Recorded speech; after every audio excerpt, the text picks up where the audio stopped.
आनंद,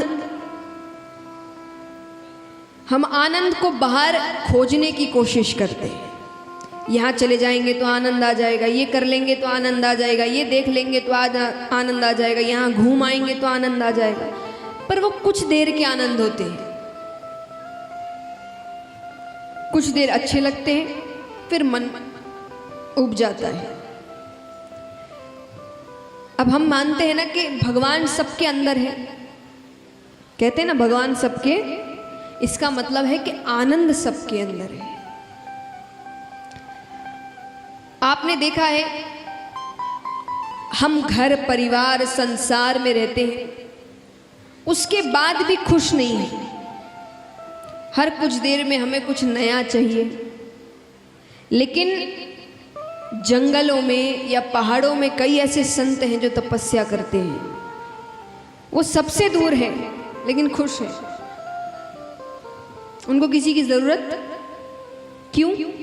क्योंकि उन्होंने अपने अंदर के आनंद को पहचान लिया। उनको प्रसन्न रहने के लिए किसी की जरूरत नहीं है। और हमको तो हर चीज के लिए किसी की जरूरत है। हमको खुश रहना है तो हमको दूसरों की ज़रूरत है, हमको दुखी रहना है तो हमको दूसरों की ज़रूरत है, हमको गुस्सा करना है तो हमको दूसरों की ज़रूरत है। हर चीज़ में खुद पर कोई कंट्रोल है ही नहीं। एक उदाहरण बताती हूँ कि हम कितना दूसरों पे निर्भर हैं, उनके बोले बोले चल रहे हैं। अपने ज़िंदगी का रिमोट कंट्रोल उसके हाथ में देकर रखे कि खेलो, और वो मन चाहे खेल रहा है। वैसे महिलाएं, कहीं अगर आपको शादी ब्याह में जाना पड़ता है, खूब तैयार होते हैं कि नहीं, घंटों लगाते हैं, खूब अच्छे से तैयार हुए हैं, अच्छे कपड़े पहने हैं, गहने पहने हैं, सब कुछ किया है, अपने आप को कांच में देख रहे हैं, बड़े खुश हैं कि आज तो बड़े सुंदर लग रहे हैं। घर से बाहर कदम रखते हैं।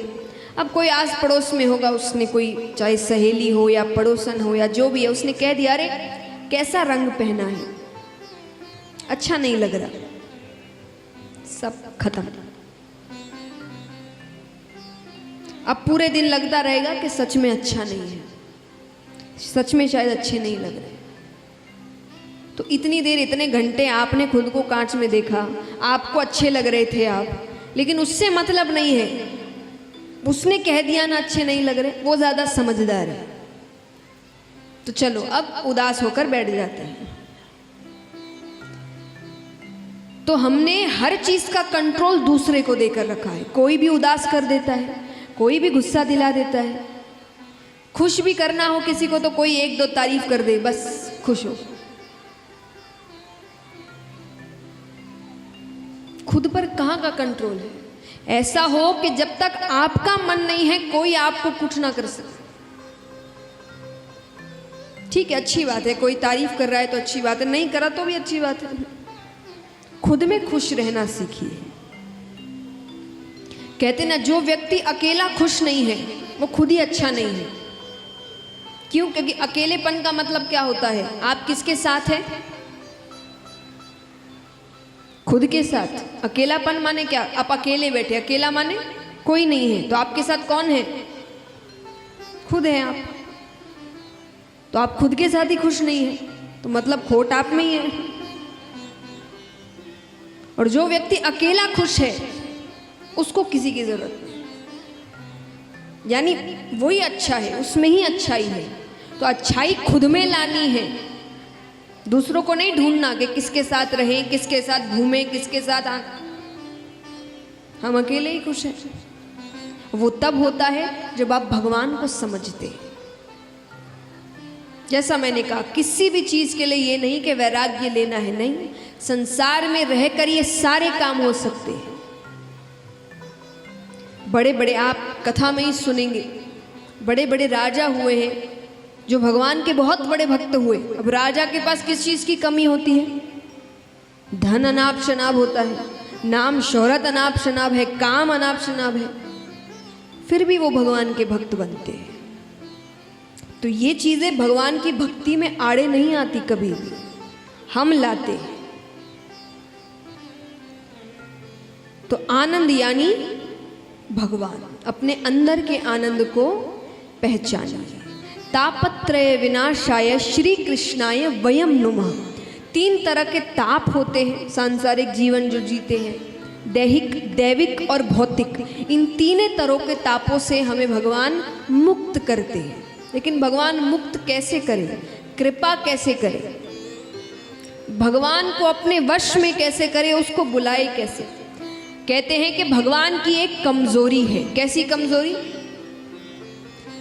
किसी की कमजोरी अगर आप जानते हैं तो भगवान की कमजोरी क्या है? भगवान को बुलाने के लिए भगवान भक्त को रोते हुए नहीं देख सकते, बिल्कुल नहीं देख सकते। भगवान कहते हैं कि सन्मुख होए जीव मोहे जबहि, कि वो एक बार मुझे रोकर पुकार ले के हे नाथ मैं आपका हूं, मैंने लाख पाप किए हों लेकिन अब मैं आपका हूं। कि सन्मुख होए जीव मोहि जबहि, जन्म कोटि अदना सही तबहि। मैं उसके जन्मों जन्मों के करोड़ों पाप वही नष्ट कर देता, वो एक बार मेरे सामने आ जाए बस।